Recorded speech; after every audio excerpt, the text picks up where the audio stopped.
Indian എക്കണോമിയുടെ ക്ലാസ്സാണ് continue ചെയ്യുന്നത്. Kerala law entrance എക്സാമിന് GK ഇന്ത്യൻ എക്കണോമി റിലേറ്റ് ചെയ്ത് ക്വസ്റ്റ്യൻസ് ചോദിക്കാറുണ്ട്. ഇന്ത്യൻ എക്കണോമിയുടെ തന്നെ 2 ക്ലാസ്സസ് അപ്ലോഡ് ചെയ്തിരുന്നു. ആ ക്ലാസ് കണ്ടിട്ട് വേണം ഈ ക്ലാസ് കാണാൻ. ഈ വീഡിയോയിൽ നമ്മൾ നോക്കാൻ പോകുന്നത് കൺട്രീസ്, രാജ്യങ്ങളെ ഡെവലപ്മെൻറ്റ് പ്രകാരം എങ്ങനെയൊക്കെ ക്ലാസിഫൈ ചെയ്തിരിക്കുന്നു അതാണ് നോക്കുന്നത്.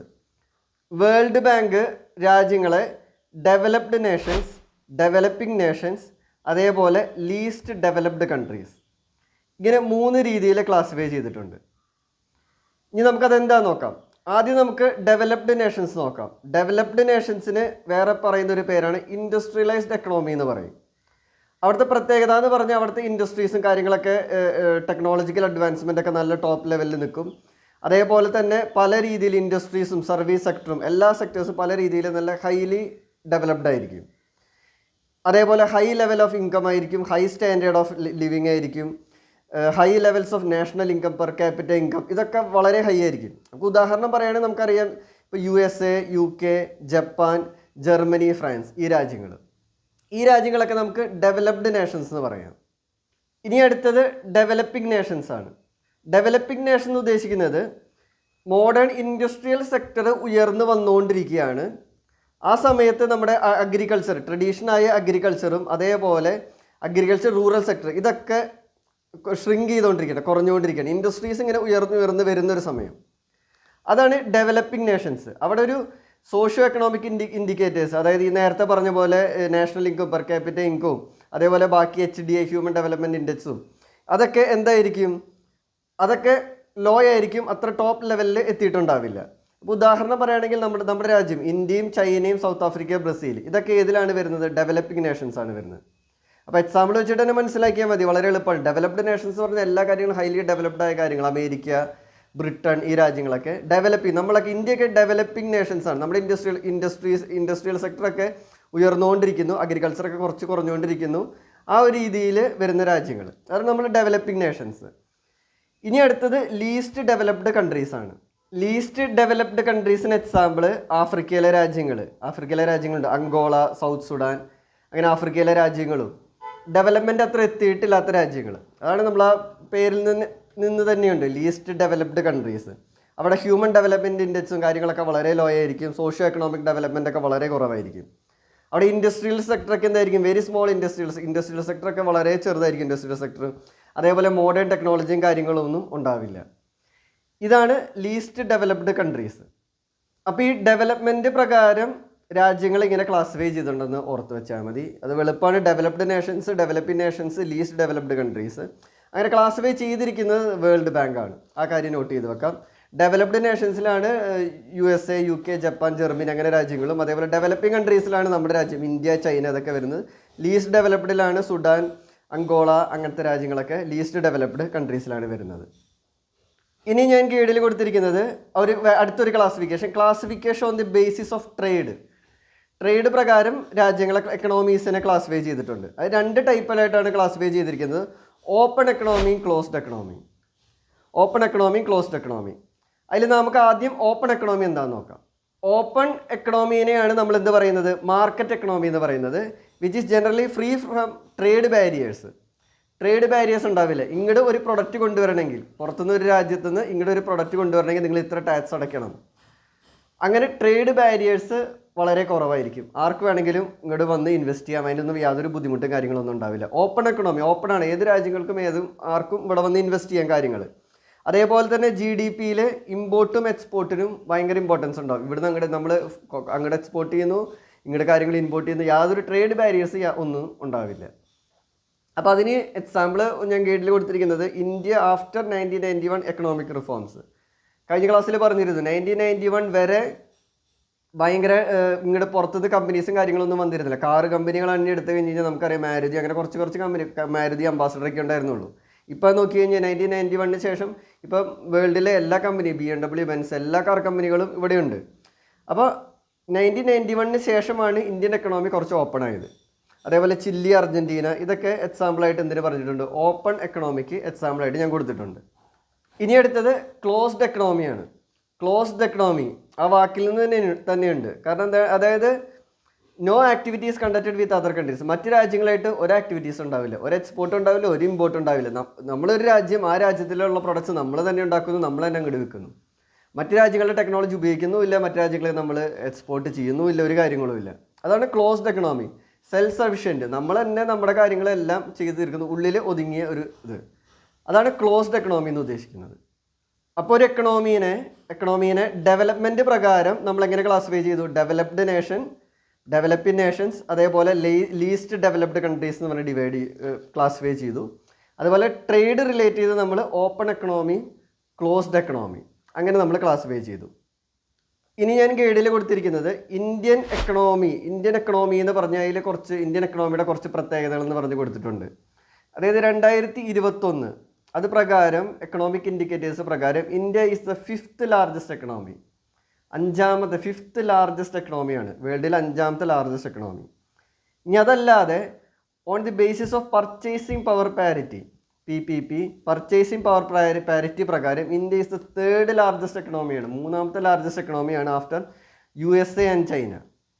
ഈ പർച്ചേസിംഗ് പവർ പാരിറ്റി എന്ന് ഉദ്ദേശിക്കുന്നത് അത് പ്രകാരം നമ്മൾ 3ാമത്തെയാണ്. പർച്ചേസിംഗ് പവർ പാരിറ്റി പ്രകാരം നമ്മൾ 3ാമത്തെയാണ്, അല്ലെങ്കിൽ നമ്മൾ ഏതാണ് 5ാമത്തെ ആയിട്ടാണ് 2021 വന്നിരിക്കുന്നത്. പർച്ചേസിംഗ് പവർ പാരിറ്റി എന്താണെന്ന് നോക്കാം നമുക്ക്. പർച്ചേസിംഗ് പവർ പാരിറ്റി ഒരു എക്സാമ്പിൾ വെച്ച് പറയുകയാണെങ്കിൽ, ഇപ്പം നോക്കിയപ്പം ഒരു ബർഗർ, ഇപ്പം ഉദാഹരണം എടുക്കുക, ഒരു ബർഗറിന് ഇപ്പം അമേരിക്കയിൽ $3 വില. ഒരു ബർഗർ അമേരിക്കയിൽ വാങ്ങണമെങ്കിൽ നമ്മൾ എത്ര കൊടുക്കണം? $3 കൊടുക്കണം. $1 ഇപ്പം ഏകദേശം ഒരു 85 രൂപയാണെന്ന് വിചാരിക്കുക. $1 അങ്ങോട്ട് കൊണ്ടുവന്ന് എക്സ്ചേഞ്ച് ചെയ്താൽ നമുക്ക് 85 രൂപ കിട്ടും. $1 ഇപ്പം 85 രൂപയാണ്. അപ്പോൾ അമേരിക്കയിൽ നമുക്കൊരു ബർഗർ വാങ്ങണമെങ്കിൽ $3 കൊടുക്കണം. $3 കൊടുത്താൽ ഒരു ബർഗർ കിട്ടും. ഞാൻ ഉദാഹരണത്തിന് പറയാണ്, നമ്മളിപ്പോൾ നമ്മുടെ ഇവിടെ ആലോചിച്ച് നോക്കിയാൽ നമുക്കിപ്പോൾ ഒരു 85 രൂപയ്ക്ക് നമുക്കിവിടെ 100 രൂപയ്ക്കാവും, ഏകദേശം 100-110 ആവും ബർഗറിന് ഇവിടെ നമ്മുടെ കേരളത്തിൽ. ഞാൻ ഒരു ഉദാഹരണം പറയുകയാണെങ്കിൽ മനസ്സിലാക്കാൻ വേണ്ടി 85 രൂപയാണെന്ന് വിചാരിക്കുക. നമുക്കിവിടെ 85 രൂപയ്ക്ക് ഒരു ബർഗർ കിട്ടും. ഇവിടെ നമുക്ക് 85 രൂപയ്ക്ക് ബർഗർ കിട്ടും. അമേരിക്കയിൽ നമുക്കത് $3 കൊടുക്കണം. $1 എന്ന് പറഞ്ഞാൽ 85 രൂപയാണ്.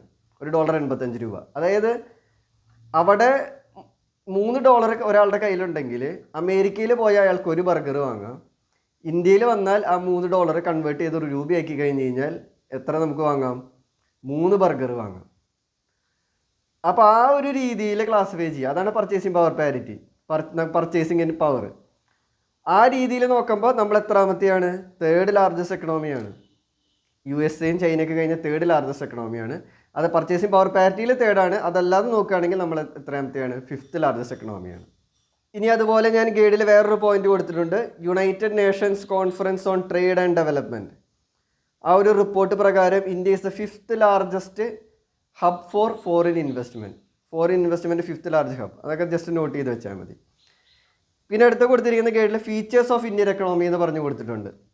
അതായത് traditional features of Indian economy. അതായത് നമ്മുടെ ഇന്ത്യയിലെ 58%, ഏകദേശം പറയണം 58% വർക്കിംഗ് പോപ്പുലേഷനും അഗ്രികൾച്ചറിലാണ്. 100%-ൽ 58% നമ്മുടെ രാജ്യത്തിൽ ഇപ്പം ആൾക്കാർ ജോലി ചെയ്യുന്നത് അഗ്രികൾച്ചറിലാണ്. ഇപ്പോൾ കേരളത്തിലൊന്നും അഗ്രികൾച്ചറിൽ അത് കുറവാണെങ്കിലും ഇന്ത്യ മൊത്തം എടുക്കുമ്പം 58% അഗ്രികൾച്ചറിലാണ്. പക്ഷേ അതിൻ്റെ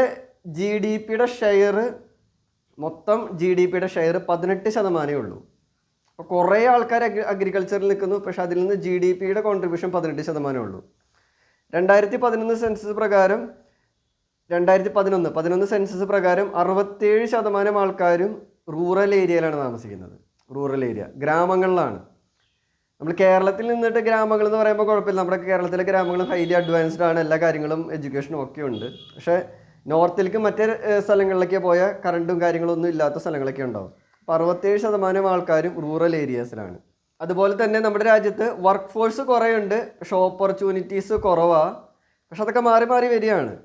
അതേപോലെ ഹ്യൂജ് ഇന്നിക്വാലിറ്റി ഉണ്ട്. പൈസ ഉള്ളവർ കുറേ പേര്, പൈസ ഉള്ള കുറച്ച് പേരടങ്ങാണ്. ഭയങ്കര ഒരു പോപ്പുലേഷൻ പൈസ ഉള്ള കുറച്ച് പേരും, പിന്നെ കുറേ ആൾക്കാർ പൈസ ഇല്ലാതെ കുറേ പേരും. അങ്ങനെ ഒരു inequality of distribution of income and property. കുറേ ആൾക്കാർ കുറച്ച് ആൾക്കാരുടെ നല്ല പൈസയും നല്ല സ്ഥലങ്ങളും അത് ഇതൊക്കെ ഉണ്ട്. പക്ഷേ മെജോറിറ്റി ഓഫ് ആൾക്കാരും ഒരു ദാരിദ്ര്യത്തിലെ അപ്പോൾ നമ്മൾ നോക്കിക്കഴിഞ്ഞാൽ 67% എവിടെയാണ്? റൂറൽ ഏരിയാസിലാണ്. അപ്പോൾ ഈ ഒരു വീഡിയോയിൽ ഈ ഒരു ചെറിയൊരു ടോപ്പിക്ക് എടുക്കാനാണ് വിചാരിച്ചത്. അതായത് classification on the base development പ്രകാരം രാജ്യങ്ങളെ ക്ലാസിഫൈ ചെയ്തിട്ടുള്ള കാര്യങ്ങൾ. അതായത് developed nation, world bank classify ചെയ്തിരിക്കും developed nations, developing nations, least developed countries. Example വെച്ച് പഠിച്ചാൽ മതി. ഡെവലപ്ഡ് കൺട്രീസിലാണ് ഏതൊക്കെ വരുന്നത്? UK, ജപ്പാൻ, ജർമ്മനി അങ്ങനെ രാജ്യങ്ങൾ. ഡെവലപ്പിംഗ് നേഷൻസിൽ അതിലാണ് നമ്മുടെ രാജ്യം ഇന്ത്യക്ക് ഇൻക്ലൂഡ് ചെയ്യുന്നത്. India, south Africa, Brazil. Least developed countries ഉണ്ട്, സൗത്ത് സുഡാൻ കാര്യങ്ങളൊക്കെ. ഇത് ഡെവലപ്മെൻറ്റ് ബേസ് ചെയ്തിട്ടാണെങ്കിൽ ട്രേഡ് ബേസ് ചെയ്തിട്ടാണ് open economy, closed economy. Open economy എന്ന് പറഞ്ഞാൽ ഇമ്പോർട്ട് എക്സ്പോർട്ടും, എക്കണോമി ഓപ്പൺ ആണ്, ആർക്കും ഇവിടെ വരാം, ഇൻവെസ്റ്റ് ചെയ്യാനൊന്നും യാതൊരു ബുദ്ധിമുട്ടുമില്ല. ക്ലോസ്ഡ് എക്കണോമി എന്ന് പറഞ്ഞാൽ ഇമ്പോർട്ട് എക്സ്പോർട്ടൊന്നും ഒക്കെ കൺട്രോൾഡ് ആണ്. പിന്നെ നമ്മൾ ഇന്ത്യൻ എക്കണോമീനെ കുറിച്ച് പഠിച്ചു. നമ്മൾ എന്താണ് 2021 പ്രകാരം നമ്മൾ ലോകത്തിലെ 5th ലാർജസ്റ്റ് എക്കണോമിയാണ്. പർച്ചേസിംഗ് പവർ പാരിറ്റി നോക്കുകയാണെങ്കിൽ നമ്മുടെ 3rd ലാർജസ്റ്റ് എക്കണോമിയാണ്. പിന്നെ അതേപോലെ ഫീച്ചേഴ്സ് ഓഫ് ഇന്ത്യൻ എക്കണോമി നമ്മൾ ചെറുതായിട്ട് പറഞ്ഞു പോയി. മെജോറിറ്റി ഓഫ് പോപ്പുലേഷൻ ഏതാണ്? അഗ്രികൾച്ചറിലാണ്. കാരണം GDPയുടെ ഷെയറിൽ 58% പോപ്പുലേഷനും എവിടെയാണ്? അഗ്രികൾച്ചറിലാണ്. പക്ഷേ അതിൻ്റെ GDPയുടെ ഷെയർ 18% എന്നുള്ളൊരു ഇഷ്യൂസും കാര്യങ്ങളും ഉണ്ട്. അപ്പോൾ ഇതാണ് ഈ വീഡിയോയിൽ. ഇനി അടുത്ത വീഡിയോ ഒരു ഇമ്പോർട്ടൻറ്റ് ടോപ്പിക്കാണ്, അതൊരു സെപ്പറേറ്റ് ആയിട്ട് വീഡിയോ ചെയ്യാമെന്ന് വിചാരിച്ചതാണ്. അതുകൊണ്ടാണ് ഇതിൽ ഇത്ര എടുക്കാൻ കാരണം അടുത്തതിൽ നമ്മൾ human development index, multi dimensional poverty index, world happiness report, gender inequality index, global hunger index, അങ്ങനെയുള്ള terms, indicators of economic development, അതാണ് അടുത്ത വീഡിയോയിൽ എടുക്കാനുള്ളത്. അപ്പോൾ അതൊക്കെ ഒറ്റൊരു വീഡിയോയിൽ എടുക്കാമെന്ന് വിചാരിക്കുന്നു. എന്തായാലും എല്ലാ സ്റ്റുഡൻസും ഞാൻ അപ്ലോഡ് ചെയ്ത വീഡിയോസ് എല്ലാവരും ഓർഡറിൽ കാണുക. അതുപോലെ തന്നെ ഗൈഡ് ഇറക്കിയിട്ടുണ്ട്, ഗൈഡിൽ ഇതെല്ലാം പറഞ്ഞിട്ടുണ്ട്. അപ്പോൾ ആ ഗൈഡ് വാങ്ങാൻ ഇൻട്രസ്റ്റ് ഉള്ള സ്റ്റുഡൻസിന് ഡിസ്ക്രിപ്ഷനിൽ ഞാൻ കോൺടാക്ട് നമ്പർ കൊടുത്തിട്ടുണ്ട്, അതിൽ കോൺടാക്ട് ചെയ്ത് നിങ്ങൾക്ക് ഗൈഡും ഓർഡർ ചെയ്യാം.